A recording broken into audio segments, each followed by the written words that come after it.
You're listening to a podcast from The Word. Start Waddy game. I'm going to go first, Mark.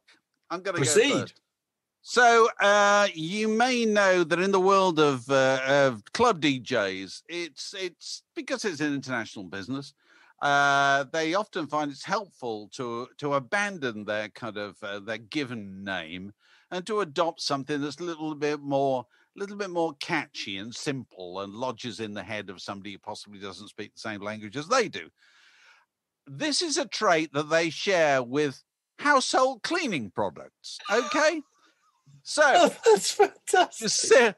You simply have to tell me, are the following club DJs or household products? That's so funny. Are you ready? Dyro. Club DJ or household cleaning product? Club DJ or household cleaning product? God, Dyro. I'm going to say it's a DJ. It sounds like it could be sort of in the diner rod area, doesn't it? No, I don't know. It's a DJ. A DJ. Yes, it is. It's Jordi van Egmond, who's Dutch, is known professionally as Dyro, a Dutch DJ and that's fantastic. EDM producer. Okay, Kayzo, Kayzo. Is that a club DJ or a household cleaning product? That's a corrosive bathroom cleaner, I reckon. No, it's not. It's an American DJ and producer based in Los Angeles, California, best known for remixing songs and incorporating trap and hardstyle genres into his remixes. Okay, here we go. Silvo, club DJ. Silvo, I'm afraid to say I know what Silvo is because we have a can of it downstairs. It's for buffing up silver. Not, I have to say that we have very much silver to buff up, but there it is, silver. That would be a great DJ's name. DJ Silvo. It works. Go on. DJ Silvo. Sadly, you're quite right. It contains no harsh abrasives, mercuries, or acids. Okay. Nervo. Nervo's got to be. That's got to be a DJ, isn't it? Nervo, I would have thought. Yeah, it's an Australian DJ duo comprising twin sisters Olivia and very Miriam relaxed. Nervo. Okay. Yeah. Okay. Here we go. Fabulosa, club DJ or household cleaning product? Fabulosa. That's so brilliant. God, I can almost get the fragrant scent of fabric conditioner. I'm going to say it's a cleaning product. It's a vibrantly coloured range of household disinfectants available in a choice of uplifting fragrances, bottle types and sizes. This is so funny. Chucky. Club DJ or household cleaning product? God, that sounds European, doesn't it? It's sort of those bizarre names that give chocolate bars, isn't it, on the continent? I'm saying it's a DJ. Chucky. DJ Chucky. Yeah, it is.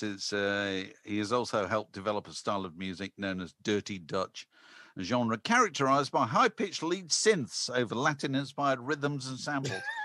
I've learned so much. Now, where do you sound? How about Kill Rock, club DJ or household cleaning product? Kill Rock. That's a tricky one. Kill Rock. It doesn't sound warm and inviting enough to be a DJ running some kind of rave palace in Mallorca. So I'm going for cleaning product. Yes, it's been descaling Britain's appliances since 1946. So there is no DJ Kill Rock. I'm mortified. These are so good, though. Where do you get the ideas? It's so how about Eptic? Household cleaning product or club DJ? That's got to be a cleaning product. It sounds a little bit like a septic tank, doesn't it? I think Eptic is a cleaning product. No, it's not. It's a Belgian DJ and producer, most known for his extended play Overlord. Osmo, OZMO. Osmo, club DJ or household cleaning product? Osmo. Okay. I would have thought you had 2 or 3 heaped tablespoons of Osmo to a bucket of warm water and get a mop, then your kitchen floor will be absolutely transformed. So I'm going for that. Cleaning product. Yes, it describes mopping technology, which utilises an innovative electronic water pump and reservoir that evenly applies water when mopping. What have I got left? Christ, this is brilliant. Okay, Moti.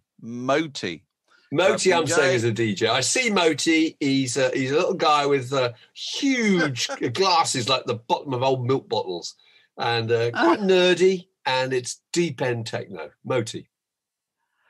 Yeah, he incorporates diverse genres such as electro house, progressive house, hip hop, and others. He cited artists such as Jimi Hendrix, Alter Ego, and Derek May as musical inspirations.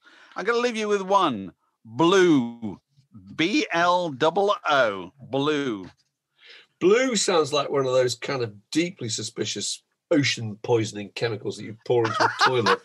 So I'm going for that. What is it? Yeah, it's the expert in toilet cleaning. It is. Provides multiple innovative solutions to make your life easier when it comes to toilet cleanliness and freshness. Where did you get the idea? That is a brilliant idea, Dave. Well, it didn't get me very far, did it? I didn't win. I don't think you won, but that was extremely good. Extremely good. Well, look, I'm going to try this from an original idea from Word Massive member Andrew Slattery. Now, early Queen lyrics. Right, okay. Oh, good grief. Early Queen lyrics, as you, of course, of all people will know, are obsessed with science fiction and science fantasy. So I'm talking about chisel-jawed knights. Yes. Chisel-jawed knights duking it out with fire-breathing monsters, thunderbolts from the clouds, winged messengers, pre-Raphaelite maidens tied to a tree. Right? Am I painting the kind of picture? So a lot of their songs sound precisely like Game of Thrones scripts. So your challenge, should you choose to accept it, are you prepared to play Queen track or fantasy novel by the man who wrote Game of Thrones, George R.R. Martin? Well, I suppose we're going to have to play. Okay, here we go. All right, okay. Number one, A Clash of Kings. Song by Queen or whiz-bang work of fiction by George R.R. Martin? A Clash of Kings. I'm going to say George Martin. You're absolutely right. It's a 1998 novel, Seven Kingdoms of Westeros in Civil War. Okay, Dragon Attack. Dragon Attack. I'm going to say George Martin again. No. Dragon Attack is a Queen track from the game in 1980. A choice couplet. I looked it up, actually. Got a dragon on my back. Hey, it's a dragon attack. Don't you love that idea? Oh, Lord Frederick sitting there scribbling away with his slightly blunt HB pencil. Actually, this is 1980, so it's not like even really that early. It's quite interesting. I thought it was really the early stuff. But anyway, Dragon Attack. Okay. The Princess. You imagine turning up at rehearsals. I've written a new one called Dragon Attack. Oh, good. Okay. Yeah, the heart sings. There's plenty more where that came from. I know. The Princess and the Queen. Is that a Queen track or is that a George R.R. Martin novella? It's Queen. It's not. No. It's a 2013 science fiction novella chronicling the continent-burning warfare that explodes between Princess Rhaenyra Targaryen and her stepmother, Queen Alicent. So this is making me hate. This is making you can't me wait to read it. Game of Thrones. You can't wait to read it. This is fantastic. All right, here's another. Escape from the Swamp. Escape from the Swamp. Queen. It is Queen. It's from Flash Gordon. I've got to remind me that they did actually do an entire soundtrack to a fantasy film. Flash Gordon in 1980. Yeah. Escape from the Swamp. Yeah. Great King Rat. Great King Rat. Oh, Queen. It's Queen. No? It is. Yeah, it is from 1973. Right. Yes, he was the son of a whore, always wanted by the law. Why is it so funny just quoting couplets from songs? It just seems, isn't it? Anyway, A Storm of Swords. A Storm of Swords. Is that a Martin novel or is that a Queen track? That's got to be George Martin. That is. It's Joffrey Baratheon and his uncle Stannis Baratheon compete for the Iron Throne. It says here. Okay, A Knight of the Seven Kingdoms. Oh, George Martin. It is. It takes place entirely in Winterfell and is dedicated to the build-up before the battle between the living and the dead. You can't wait to read it, can you? Okay, 2 to go. The March of the Black Queen. Queen. It is. That's Queen. Queen from Queen 2 in 1974. 5-0, the Black Queen, marching single file. I mean, just again, how would you have kept a straight face when Lord Frederick came up with his lyric sheet? I don't know, really. Are we being unkind? No, not really.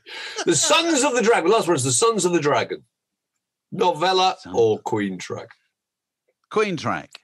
No, it's a novella. 2017, set in the fictional land of Westeros. There we go. I think you probably win that, actually, Dave. I'll give it to you. Dear. Very good work indeed. Thank you. That's so brilliant. Where did you get the idea? That's so fantastic. I don't know where you how did you come across that? Were you looking at a load of household projects and you thought, I see those people as being in shoom? I tell you, I very often think, yeah, but there's got to be loads of club DJs with names that finish in O, and therefore there will be loads of cleaning products. That Blanco. That's right. And then you have to go and troll through a long list of club DJs, and then you find something, and then you know, it's hard work. It's not easy. People may think doing the Stack Waddy game, just we tumble out of bed on Sunday morning, full of ideas.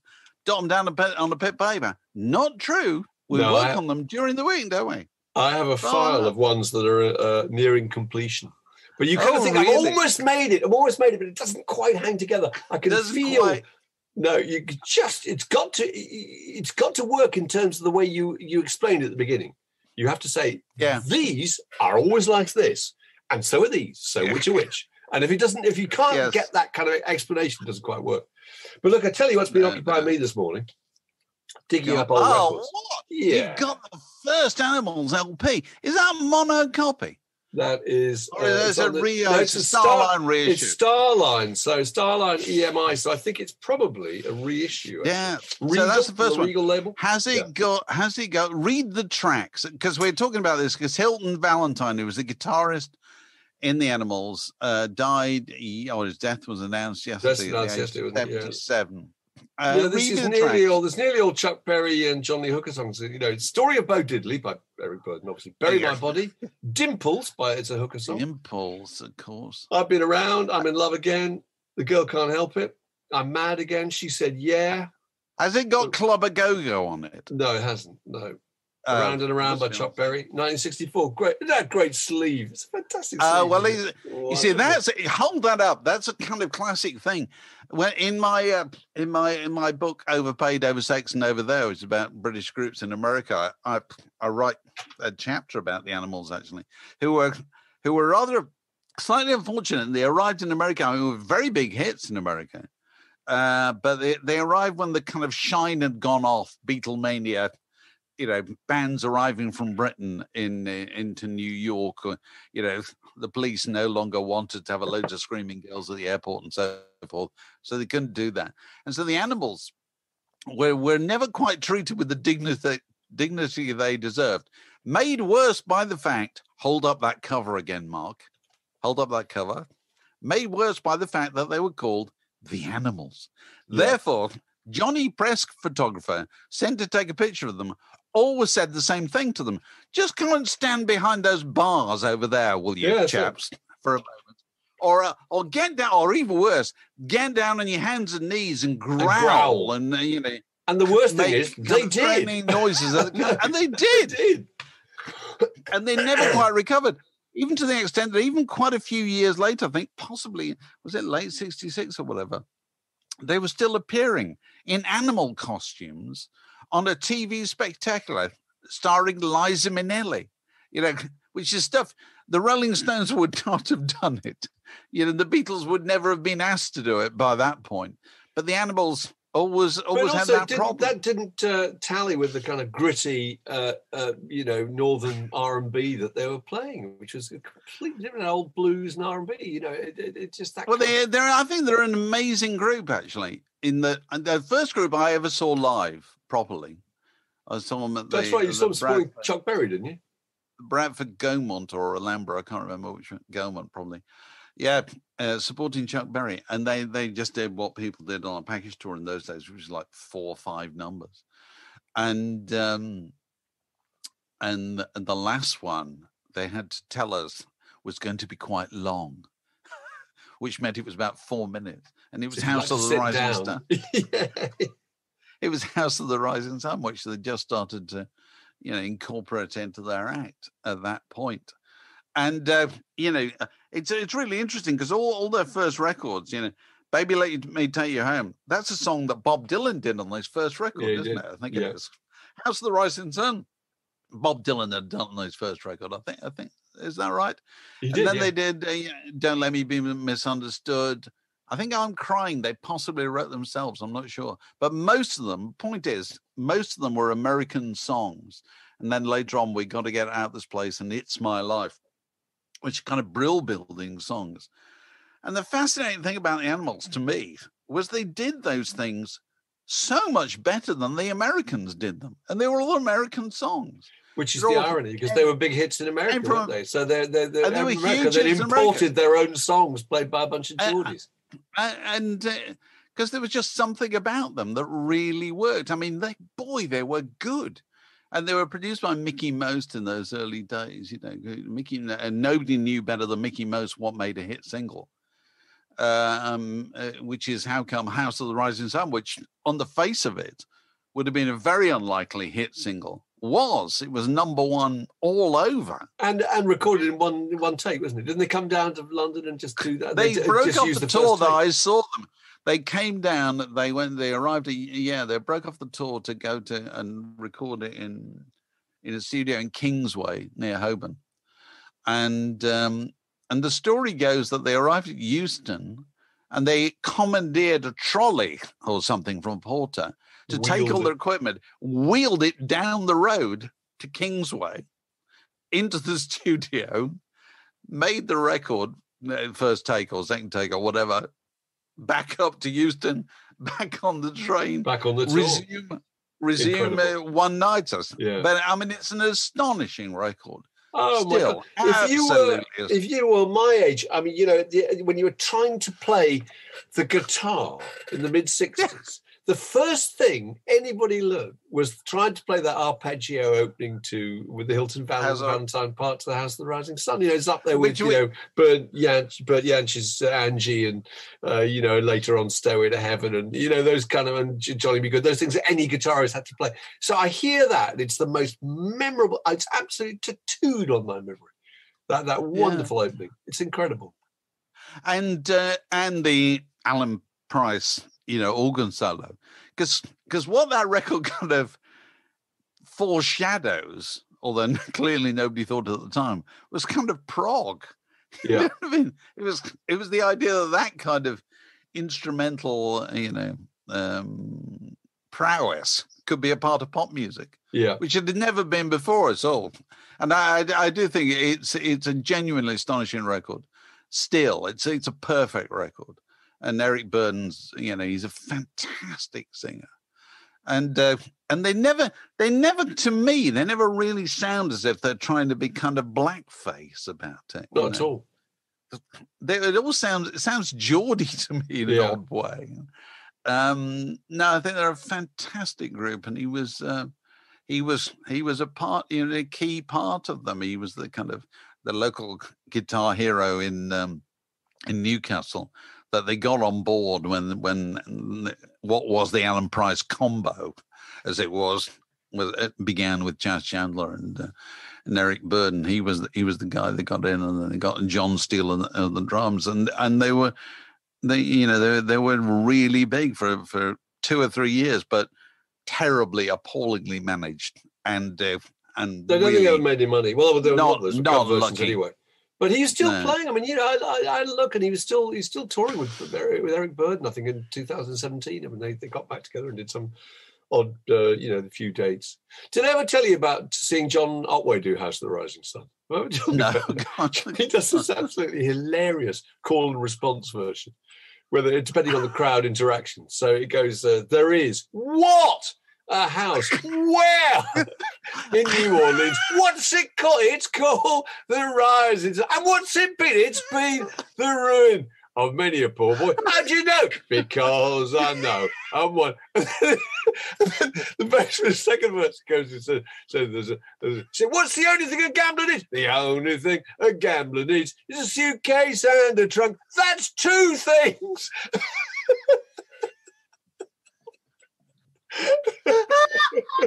It's such a brilliant idea. And the crowd, I know I've never seen this once, but obviously it's a standard part of his act. I just now the opening is just so funny. There is what a house where in New Orleans.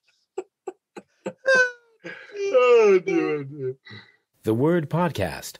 Prime cuts of popular culture served fresh each week. Did you see that tweet, absolutely sweet thread that was put up by Peter Robinson, you know, the writer and the guy behind Pop Justice, put up this absolutely wonderful thread about his relationship with the KLF and how when he was a kid, he was about 10 or whatever, he discovered the KLF and was absolutely obsessed with them. And he used to write to them and they'd write back. And then at school, he would ring up in his lunch breaks, he'd ring up the press officer, who he says was a guy called Mick, which must, of course, be Mick Houghton, who's been on our podcast many times. And Mick and Pam, and how kind Mick was. And he would put up with his 10-year-old boy on the phone and occasionally send him white labels and photos and information about the group. You know, really sweet. And then eventually, Peter Robinson's mum writes to the group, to their P.O. box number, and says, look, I've enclosed a birthday card that I would love you to sign so you could send it to him on his birthday, you know. And he got to the point, and they replied with a load of merchandise and music and white labels and the Ford Time Lord's tax disc, which was their famous car, which they just got rid of, you know. And this kind of escalated to the point where, you know, they would occasionally ring him up at home. He said he would come back and he'd phone his dad on the phone and say, just talking to Bill Drummond, your friend, you know. You think, this is so sweet. This is an 11-year-old boy. It's so funny, a rock star ringing up and bothering a small boy. That's such a wonderful... I know, it really reversal. Is. Reverse the other way around, exactly. Yeah, I've told you he's not in. He's not in. He's not in. He got the wrong number, you know. But anyway, when he was 13, on his 13th birthday, they said, oh, it's your birthday. He said, well, you come to London where we're going to be on Top of the Pops. I think they're doing 3 a.m. Eternal, which is why he's treated this, actually, because it's 30-year anniversary from this being here. And he went up to Top of the Pops and he was there all day watching them recording at Top of the Pops. And his dad wandered around TV Centre and who'd driven him up and looked after him all day. And at the end of it, it said County gave him his home number in case he should ever need it. You know, it's just such a touching story. Oh. And then eventually the group split up and he was so devastated that they split up that he must have been in his mid-teens by then. He produced a fanzine about them and sent it off to various people. And Steve Wright got a copy of this and talked about it on his radio program, and even gave Peter Robinson's home address and saying, write to this guy and you'll get, he can send you a copy. And hundreds of copies of the fanzine were sent out. And that's really it. That's how his career started. You know, he started this fanzine and then became a writer, and he's now Pop Justice. Another guy. You know, we ought to get him on. We ought to get him on When You're At It, didn't we? We should. That's a really good idea. That's a brilliant idea. Actually, I was surprised we never thought of him before. No, we must. Really... Absolutely. But I thought that was really touching because there's a bit in when Pete Paphides was on. They told the story about him meeting the Baron Knights, which of course is completely the reverse situation, who were his favourite group, and they couldn't be more disinterested. And there they were, these terrible old blokes drinking pints out of dimple mugs, and not remotely interested in him, and barely making eye contact when they signed his records as if it was a complete chore. I thought it was quite funny, and also reminded me of you and I seeing the KLF. Do you remember we went to see them at? We saw their famous Brits performance where they machine gunned the crowd. The Dead Sheep. Occasion. God, that was the Brits thing. The Hammersmith, I still call it Odeon, and will forevermore. Where they started the show with this extreme noise terror. That's right. Yeah, it was one of their brand extensions. It was simply the loudest thing I've ever heard in my life. It was terrifyingly loud. I don't know how they got round whatever limiters had been put on it. It wasn't live TV, was it? People ran. In fact, there was a guy. Who was the composer, the classical music? Sir George Sholty, the great conductor, who was there to pick up his award for the classical recording of the year. He literally, I saw him go past me. I was sitting on the aisle. He got up and he ran out towards the holding with fingers in his ears. And I'm not surprised. No, it could have damaged anybody's hearing. Yeah. And his was obviously more precious than most. It was the loudest thing I've ever heard in my life. Because that was right at the zenith of that whole period where you had to cause a sensation on the Brits somehow, didn't you? Yeah. You know, that's what it was all about.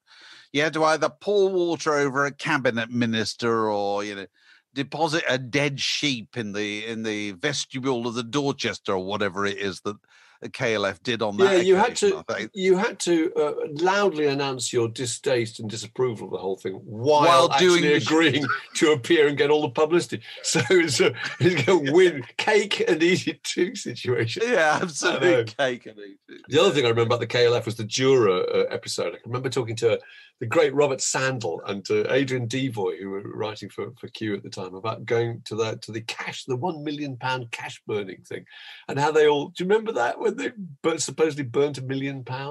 And they gave her on these bricks of cash in £50 notes, and of course all these journalists were just stuffing these down inside their back pockets, inside their shirts. Why would you know, when told to burn a great lump of £50? See, if somebody told you, I mean, leave the KLF out of this, Mark. If somebody told you to burn a brick of £50 notes, would you do it? No, you wouldn't. Not in a million years. I wouldn't do it. No, you couldn't bear it. You think all the other things that can be done with it. Exactly. Well, yeah, absolutely. I couldn't do it. I know. But so the truth, I always felt when I talked to people who were involved in that, and I never felt I got the truth out of anybody, really. It was one of those things, you know, that the actual truth will never be known. No. Mick Houghton, who we were talking about, actually wrote a book about it. Even he didn't really reveal quite what happened. But look, another anniversary, I note, 40 years ago, was the release of Face Value by Phil Collins. And you've got it there. Yeah, we were talking about it. There it is. Yeah, it's never great. Too far away. What a great record. It's a really good record. But it made me just think that Phil Collins had a rough ride, hasn't he? He's had a rough ride. Well, he had a rough old ride in first class, though, didn't he? Really, that's true. No, there's been some cash in the bank. There must be, because I think he gave his third wife £46 million, despite the fact he discovered that she'd secretly married somebody else. I mean, it's just awful. And the great episode about him, about the, I think it was the first wife who went off with the interior decorator. Do you remember when he appeared on Top of the Pops with a can of paint and a paintbrush on his piano? Suppose he has a coded message to her. But no, God, he's had some terrible luck. There was a long period where he was the kind of the immediate butt of all kinds of jokes from comedians on panel shows, you know, just looking around for somebody to have a go at. You know, it was later on it was James Blunt, and I don't know who it is now. You know what I mean? There's always just somebody that you never lose points by having a go at, really. It used to be Sting for a while. Collins was. Yeah. It was. There's certain people that's just a whipping post. So I was looking at this record, and I tell you what the great track on this record is. It's the first track on the second side. I guess this is a record with sides, obviously, is I Missed Again, which is just a fantastic kind of pop funk song. It's wonderful. And I couldn't help looking here on the sleeve. It's got, you know, all the old Polaroids of everybody in the studio, including his small children at the time, Simon and Jolie. And Simon now looks pretty much like Dad looked at the time of this, you know, and leads a band. And Jolie is an actress in her 40s who has an 8-year-old. So Jolie has a child about the age that Jolie was on the cover of this record, which is one of those things that makes you think about the passing of time. But I still love these records. Oh, they're really good. The drumming on them is much sampled. But I interviewed him must have been about 5 or 6 years ago, and I'd forgotten various things. You know, you were talking about his kind of, he was a showbiz brat, you know, Artful Dodger, the Artful Dodger. Well, that's why all these kids are actors, because his mother ran an agency. She did, didn't she? Absolutely. That's right, why yeah. he was always said to be one of the children in the opening crowd scene of Hard Day's Night. Well, he was, but As he a claims child. he was edited out of it, actually. He says he can't see himself in the final film. But he told me this other story, which I absolutely loved. When he was, I don't know, how old would he have been? This was 1970. 70, he would have been about 19, I think. He got a call just before he joined Genesis, and he was in a group called Hickory, and then he was a group, I think, called Flaming Youth, I think it was. And somehow he knew Ringo Starr's chauffeur. And George Harrison just started making with Phil Spector. That's how showbiz works, all contacts. With Phil Spector, he started making All Things Must Pass, and he wanted a percussion player on the track Art of Dying. And Ringo's chauffeur said, "Oh, I know this guy, Mrs. Collins' boy. He's a percussionist, he's a drummer. You get him along." So Phil Collins was hired as the conga player on Art of Dying. And he's not a conga player, and he's a drummer, and therefore all day of playing congas on this thing, the old fingers are bleeding. He thought he wasn't doing a very good job, but anyway, he said when the record came out, he rushed out and had a look to see if he was on the credits. There's no mention of him in the credits, and he listened to the track and he couldn't hear the congas. And of course, years later, he meets George Harrison and he tells him the story. And George Harrison, they became quite good pals. I think they were working together. George Harrison said, that's interesting, because I think I've still got the tapes from that recording somewhere. I'll go and dig them out and see if I can find your conga playing. And Phil said, because I always really wanted to know who, it must have been Phil Spector who just said, that guy isn't good enough, let's sack him. Yeah. So anyway, a week later, he gets a call from George. Said, I found it. I'll send it right over now. It's absolutely amazing. We can hear your congas and everything. So he said he puts it on, and there's and they're really awkward and quite bad is the conga part. Very, very audible. And he listens to this and thinks, Christ, that is pretty shocking. I'm surprised they're not surprised they didn't use it. Then he hears George Harrison's voice saying, can we try it again, Phil, without the conga guy? And so he thinks, oh, God, so it was George Harrison. And he rings up George and he says, oh, God, I listened to the whole thing and I hear your voice at the end. And George goes, really? How embarrassing. What did I say? And he tells him, And then just a pause. And then George says, actually, I'll be honest with you, he said, I dubbed all that on. He said, I found the tape. I got Ray Cooper in, and I got Ray Cooper to just play really bad congas. And then I did this little thing at the end saying, let's try it again without the conga guy. I thought that is such a great story. I love the idea that he's put so much effort and energy into this one gag just to amuse himself and to stitch up Phil Collins. I thought it was so funny. It's good, isn't it? There must be loads of stories about people rushing to look at albums where they came out to see if they were on them. Yeah. Because they knew they took part in the sessions. What's the name of the woman? Because you wouldn't necessarily have been told. You would have been paid the same amount whether it was used or not. Just got a session fee. I tell you what is a classic case. No, I can't find it quickly enough. The woman who sings the wordless vocal on a Great Gig in the Sky by Dark Side of the Moon was hired for did a session. It's a Sunday morning or something like that. Yeah. And she got paid a station fee. Did it first her way, and they said, "Can you do it again and not use the word baby?" That's right. So Pink Floyd. Can you make it more miserable? Yeah, okay, fine. So she did it again and got a 40 quid or whatever it was. Probably wasn't even that. And then thought no more about it until she saw Dark Side of the Moon in a shop in Kings Road and went to look on the cover. And there she is. There she was with the name.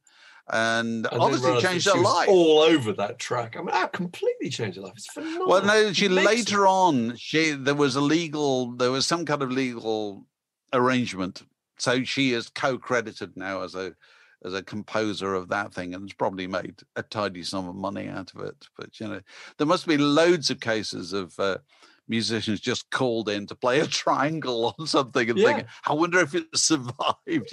And not only has it survived, is my name on there? Because we talked in the past about Maggie May, Rod Stewart.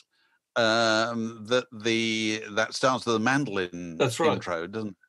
And no, is it a mandolin? I can't remember. Yeah, it's a mandolin. I think isn't it the John Peel effects to play on top of the box? And yes, and the credit just says mandolin played by the bloke from Lindisfarne. I know. Because nobody could be bothered to find out. Staggering, really. There at no stage in the completion of that cover. Now, I readily accept that the artist may well have just been asked to write on a piece of paper, can you tell me who you'd like to credit on this record? But still, somebody would have looked at the bit of paper before it went onto the finished album, and somebody would have said, actually, that's Ray Jackson. Shouldn't you put his name on there? Just to be fair, for God's sake, it's the least you can do. Unbelievably disrespectful. It's grotesque. It's staggering. I know. But so on 80s related matter, it struck me today because it's 35 years since West End Girls, and it again, I think pretty much this week. I don't know, doesn't that make you feel old? Because we were smart and smash hits at the time when it came out. But it struck me. Pet Shop Boys, just briefly, what a story! Surely the most successful group of that era. By some margin. I mean, is there any of their contemporaries doing better? No, I can't think of them. Eurythmics. You mean in the sense that they've kept George going? Michael, yeah, just in terms of their legacy, they've kept going.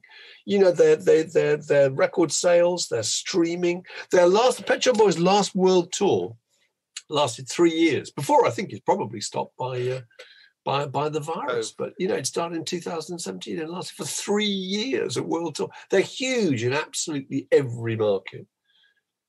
What a story. Isn't that amazing? So it just goes to prove that the last laugh on the joke that you wrote on the cover line given to when the souvenir issue given to Neil when he left Smash Hits was it said, how I went off to start my hopeless pop group. Yeah, and I went down the dumper and I came crawling back to ask for my job back again, or whatever it was. It's a really long cover line. I thought it was terribly funny, the Pet Shop Boys. And we all thought the Pet Shop Boys was a terrible name for a group, as is often the case. If you say, my group's going to be called so-and-so, without the kind of familiarity of that name having been around for a while, most names do seem absurd. I can't imagine a group called the Pet Shop Boys, But I know I can still remember Neil in the Smash Hits office, and I wonder if you were there or had you left by then. He'd got a tape of West End Girls and put it on. Of course, it's effectively got a rap in it. I mean, there's a rap element, and we just couldn't. We sat there feeling quite awkward about the idea there was Neil Tennant attempting to rap, But I did. In our defence, we did think it was pretty good. And but yeah, how wrong I was with my cover. Well, it took a long time to be a hit, didn't it? Because the first version flopped. First version, the Bobby O version, didn't do anything at all. Came out in '84, I think. It was re-released, and that happened in January. I think it was January 1986. So yeah, 35 years ago. Astonishing. Good God, makes you think. This is a junction in the word podcast. It separates that bit from this next bit. We're back. Any other business? Joined by Alex Gold. Hello, Alex. We're talking about marathons, were we? You got a mate who's done a DJing marathon recently, hasn't he? Yeah, someone I work with. It's a guy called DJ EZ, and I would describe him as the John Peel of UK garage, in the sense that he's very much he's got 25 years behind him, very much respected in the scene. He's a radio presenter as well as a DJ. He listens to everything. He's really sort of invested in new talent. He's a really, really good guy and really sort of big-hearted as well. And he's just done a 24-hour live stream DJ set for Mind, the mental health charity. And it's rated. So how's he do this? How's he been doing it? Has he been sitting there playing records on the internet? Well, he's been standing with full lighting and full production. Oh right, okay. So he's in a kind of booth. He's at the controls. He's doing that. It's an actual performance. He's jigging away. Absolutely. And no, this was streamed. You could see him. It was live streamed for 24 hours straight. And it's worth noting he's completely teetotal as well. So I suppose, and usually in a EDM world, there was no sort of stimulant aid. So he was up and doing this all the way through, was he? Pretty much, yeah. He finished it fresh as he started. Wow. Which is do that again, Dave. That's brilliant. Yes, I can see it. I've seen you DJ a few times, and I've never seen you move. Cardboard box. Big fish cardboard box. That's right. That's it. But it got me thinking: are there any rock bands that could or would do that kind of thing? Marathons. How long could a band last? Oh, I wouldn't like to. I wouldn't like to can't find imagine. out really, because it would get very dull very quickly. It would, but have and thought. also it is physical effort the entire time if you're playing an Yeah. instrument. Putting on a track doesn't involve any. It's not a major chore, is it? It's just Well, I purely don't know about. because he's a very sort of active mixer as well. So he No, uses I can see. Okay. as an instrument. So he's crossfading and applying all kinds of effects and segueing. So I would say a band would flag. You see, a band would flag, and I have to say I would be profoundly against it because my complaint about most bands is to go on too long. So anything that encourages them to go on a long time, I'm not so sure about. There have been many marathons though. I've got a T-shirt somewhere from an American radio station in the early '80s. I think in the Midwest somewhere. Who used to do a thing where they used to just play Louis or Louis for as long as they possibly could. Oh, that was college radio, wasn't it? KFJC. Yeah. Oh, is it? Yeah. As many different versions of Louis as they could, as they could get going around the clock, which was kind of an interesting challenge. But also it made me think about not that I remember them clearly. The dance marathons of the 20s and 30s, which were a huge thing in America. Immortalized in They Shoot Horses, don't they? Yeah. And they shoot horses, don't they? Yeah. Where basically young people with no money and no prospects and, would dance pretty much for food, Wow. would keep going as long as they possibly could. That movie's a heartbreaker, isn't it? You remember the scene at the end where there's these couples dancing. They're kind of taking it in turns to sleep. One would be standing up, the other would be standing on the other one's feet, and sort of with their arms around them and kind of be asleep. They were eventually outlawed as a phenomenon in loads of parts of the United States. They wouldn't let them do them anymore because they were just cruel. Yeah, and, absolutely exploitative, inhuman, and so forth. But obviously none of that applies to your mate DJ. Well, DJ EZ, is that? And best of luck to him. Yeah, that's really good. Doing his work for mental health. But if anybody knows of any other interesting marathon initiatives, well, you get in touch. Let us know. What's the email if people want to get in touch, Alex? It is wiye.london@gmail.com. Rolls off the tongue, don't it? That email address. Do it again, Alex. Do it again. wiye.london@gmail.com. Okay. Now, tell me, Alex, you're a musician. Do you hold to the view that that anybody who's going to criticize music in print or whatever ought to be a musician, or they ought to know about being a musician? Do you think that's true or not? You know what? I used to think this with a passion when I was in my 20s, but I was stupid in my 20s, and I've come to the conclusion that no, you don't, because that was the house. Let's say that was the house rule at Melody Maker in the 1970s, wasn't it? Do you remember? You Melody Maker, you could not be hired as a writer, as a critic, unless you were a musician, because you had to understand the whole notion of songwriting and performance, and Did what that a live gig would be like. Did that apply all the way through the 70s? Well, it must have applied till certainly mid 70s, 77, somewhere around there. I think punk rock had come from it. Oh yeah, absolutely. Which is, of course, an absolutely ludicrous suggestion. It's ludicrous. You're not reviewing things for the sake of musicians. You're reviewing them for the sake of listening to records. You could see why they might do that on the Melody Maker, because they always had a kind of music trade background. Well, it was based on their kind of jazz tradition. Yeah. Yeah, the readers would be people who played in bands, going back to the 40s and 50s, I suppose. But it wouldn't hold good going forward. Now, the reason I asked that is that this question has come up again in the last week because of a spat between Variety, the movie trade magazine, and Carey Mulligan, the actress. I don't know if you followed this, Alex. That it's a complicated story because she appears in a movie, what's it called? Promising Young Woman. Promising Young Woman. And the review in Variety, which is quite words carefully chosen, I felt, but she'd obviously took against it. She obviously felt that the reviewer was suggesting the most terrible thing that can ever be suggested about an actress, which is she's not hot enough, you know what I mean? Because hotness is the currency in Hollywood. They may not talk about it, but hotness is the currency. Anyway, and Variety, you know, cravenly, in my opinion, apologized, which I just think is absolutely a stupid thing to do. And then that led to the usual debate about should people who reviewed films know a bit more about what's involved in acting and the technicalities and so forth. And, you know, I entirely agree with you, Alex, although albeit coming from totally different side of the fence. No, I don't think you need to be aware of any of those things at all. In fact, I think it's very often worse if you get writers who pretend to understand that stuff, which I think film writers as a breed. Film writers do it all the time. Really film writers always guilty say, of. and then in the third act, you find so-and-so, and you think, oh, for God's sake. And they're just showing off that they kind of happen to know a script writer, and the script writer uses these technical phrases, and they just want to sound like they're kind of down with the whole way films are constructed. That's not the point. It doesn't matter. In fact, I agree with you. I think it gets in the way. Because, you know, you've got to represent the person who's just going to the cinema or just watching the movie. Yeah, absolutely. That's exactly what I was going to say. You know, surely, you know, limiting critique to only sort of qualified individuals, if you like, that completely negates the concept of fandom. And but also, you get some really boring writing.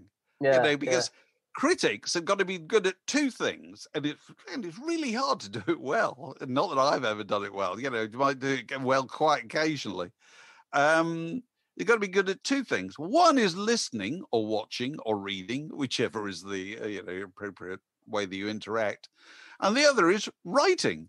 You know, and it's those two things, and it's working out to go from what you've heard to what you write, which is really hard to do. And I've read musicians, you know, and this doesn't apply to all musicians because some musicians are very good at this. A tiny minority of these, Donald Fagen, people like that. I was just going to say Donald Fagen's really good at it. Yeah. Really good at it. But the overwhelming majority of musicians are terrible at it because A, they want to be really generous to other musicians because they're part of the same Freemasonry, and B, they're really pedestrian writers. You know, you know, the average review you get sent by somebody who thinks I could write a review just proves straight away they couldn't write a review. You know, because it's just so slow. You know, it's got no flavor to it. It's got no amusement to it or whatever. It's got the feeling of a school essay, which is what most people provide when asked to do a review. And the hardest thing about writing about music is that music is abstract. You know, what you tend to do is write about something you can visualize or see. That's why most music is about what groups look like and what performances look like, because it's so much easier than trying to describe what they sound like. I think it's not a binary concept. There is no right or wrong. There are so many different ways of appreciating stuff. And I kind of I suppose I naturally go along with the words attitude to criticism in that, you know, it's there are many ways to appreciate something, and the object of critique should be to articulate a particular way of appreciating something rather than focusing on something which you think is. Or it's a way of listening to something, you know. Because also the sad truth, and we've said this many times on these podcasts, is the most honest response to 99% of records is it's all right if you like that kind of thing. Yeah, if this is your bag, it's 3 stars, isn't it? 3 stars is the classic review. It's fine. It's perfectly fine. But also, once you start playing an instrument, you never listen to music the same way again. There will always be a portion of your brain that's dedicated absolutely to analysing it in a technical way. And reviews aren't written for people in the industry. You know, reviews are written for people who listen to music and enjoy it, and you have to be able to write from that pure perspective and not from your kind of tarnished technical point of view. It skewers the whole thing, and it sucks the joy out of it, I think. Anyway, Variety, going back to Variety's craven apology, you know, which it talked about the insensitive language and insinuation in our review that a promising young woman that minimized her daring performance. Oh, come on, it's acting. I'm sorry. There are enough examples out in the world at the moment of things that are genuinely daring. You know, turning up to make a film is not one of them at all, is it? And well, is it really? No, well, I think they meant daring by the nature of the plot itself, wasn't it? But I mean, you're absolutely right. It's the nature of that film. It's a plot. It's not life. Yeah, exactly. It's not real life. And but have you ever, Mark Ellen? You've edited loads of magazines. How often have you apologised in your professional I would say career? never. Have you? There you go. Never. Have you ever apologised for a review? Never. Have you ever had people complain about reviews? Lots of times. Oh, loads of times. Yeah. You don't apologise. But I always say the same thing: is that I'm not writing reviews for you. I'm writing them on behalf of the readership. And we're trying to defend these people against the possibility of wasting money on a fantastically bad film or record, or which we think is a total and utter disaster. Consumer protection. But I thought this just illustrates how much weaker the kind of great engines of the so-called Rolling Stone mainstream media are. Rolling Stone have just announced, haven't they, that they are offering a deal whereby you can be, to be a thought leader? Thought leader. Yeah, if you want to be a thought leader and be published by Rolling Stone, then you're being invited to pay, I think it is $2,000. Yeah. So if you want to see your stuff effectively published by and endorsed by Rolling Stone, it's going to cost you. That is the most massive reversal of the old situation, which is in the old days. You would be paid, obviously, if they thought your thing was good enough and worth promoting. You'd be paid for them to publish it. So it's slightly dispiriting. Let's be honest. Boy, Jan Wenner must sit there and think, I should have sold this magazine in the 90s. He would have walked away with so much money. So much money, but it's just very hard to say no, isn't it? Faced with the idea that it could just get better. And also you like doing it. It's like Tony Elliott and Time Out. You just like being involved, I'm trying to visualise what a thought leader would do. I mean, would they just, sit in the chair and ponder things? What do you? I think it's probably on their website. I think it's probably not even in the pages of the magazine. Not that many people see the pages. Well, it's like a rather grand version of saying you're an influencer, isn't it? It sounds. An old influencer is somebody who posts an opinion that some people appear to be to find suggestible. I think you could change the definition of influence in 2021 to a person who takes photographs who goes on holiday to Dubai in a pandemic. Yeah, exactly. Definition of influencer: person stuck in Dubai. So any other business? Have we got any other business this week, Alex? That we've got some new patrons. We have a load of new patrons. Terrific! Come on, good. Lovely. So I'm going to read off the annual patrons first. Of course, if you subscribe annually, you get a 15% discount in your subscription. Right. And we have Paul Barnes, Mark Jamieson, Adrian Sykes. Very good. Step aboard. Jess Adams. We have a whistle to pipe them. We should be here. That's right. I'm going to get a naval whistle. We want a klaxon, don't we? Honk. That's right. Yeah. Can we make there's probably an electronic sound you can find on your computer. Just go honk. Oh, yeah. Carry on. And finally, Andrew Kenyon. Excellent. Yay! That's good. That's good. And we also have Glenn Crouch. Where's the Tambo, Dave? Nigel Parkinson. Lloyd Shepherd. Superb. Richard Siddle. Paul Gregory. Howling Dick. Howling Dick. Well, Howling Dick comes to our quizzes. We've seen Howling Dick on the quiz. You have, yeah. Very welcome he is too. Richard Jones. Gareth Race. Ivan Scheel. Deborah Williamott. Mark Warner. Steve Brennan and Tim Ward. So welcome. Fantastic. That's brilliant. Welcome all. I've just been looking around for a rhythm instrument. I thought I normally have one here, but I wasn't able to join in with your bells, Dave. But we applaud all of them. They're very welcome. Fantastic. Absolutely very welcome. and hope that they'll be joining us in the quiz next Friday evening. 6 o'clock is where we gather prior to the weekend. Indeed. And we attempt to torment you with the identity of popular music singing stars. And you can also obviously see our Word in Your Attics, which we've been continuing to do. If you haven't seen Paul Conroy's, which is out there now, I do heartily recommend it, particularly for anybody who misses the kind of pungent aroma of patchouli oil and the feeling of being hanging around the damp greatcoat around us on a Sunday evening, and looking at old copies of Zigzag and wondering whatever happened to, Darrell Way's Wolf or Chili Willy and the Red Hot Peppers. Paul Conroy, who we'd known for a long time, but Paul was one of those guys who started in the music business as a social sec at a college, and booked Led Zeppelin when they were still called the New Yardbirds, and went through to working with the Spice Girls and all sorts in the 90s and beyond. Immensely amusing. It is very amusing. And another one I'd recommend is a Samira Ahmed's one, which is still getting people still tweeting about it. And she's still tweeting about it regularly, saying how much she enjoyed it and how she's now says she wants to do it again because she forgot to show us some. What is it? A Howard Jones tea towel or something? Or it was something that she'd forgotten. Well, as lockdown heads for, or pandemic heads for its first anniversary, we're actually possibly going to revisit some of our earlier Word in Your Ear. Wouldn't that be a paniversary? A paniversary. Excellent.